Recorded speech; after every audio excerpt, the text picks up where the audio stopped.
Naoya Inoue pinarusahan ng matapang na si Ye Jeon Kim para panatilihin ang kanyang undisputed na corona. Lalong pinalawig ni Naoya Inoue ang kanyang pangwawasak sa super bantamweight sa pamamagitan ng mariin na 4th round stoppage victory kontra sa late notice opponent Ye Jeon Kim.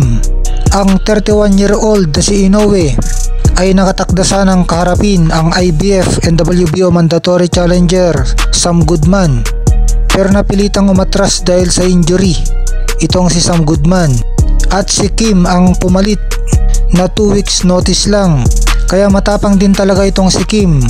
Syempre malaking pera kasi ang labanan si Inoue, pero sa uli pinatunayan ni Inoue na siya ay labis-labis para kay Kim, kung saan napanatili ni Inoue ang kanyang WBC, IBF, WBO, WBA at ring magazine na mga titulo sa 122 pounds. Mabagal ang simula ng kanilang bakbakan na tila pinapag-aralan pa ni Inoue ang kalaban sa panimula. Samantalang si Kim pinanatili ang maigpit na depensa sa kanyang southpaw stance. Sa second round, nahuli ni Inoue ng kanyang kanan ng Koreano na hindi naman ito ininda ni Kim.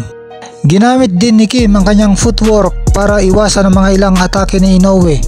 Nakapagpatama naman si The Troublemaker ng ilang kombinasyon niya sa pangatlong round bago na ipagpatuloy ni Inoue ang kanyang pagkokontrol. Tinira ni Inoue ang ulo at katawan ni Kim ng kanyang pamatay na kanan.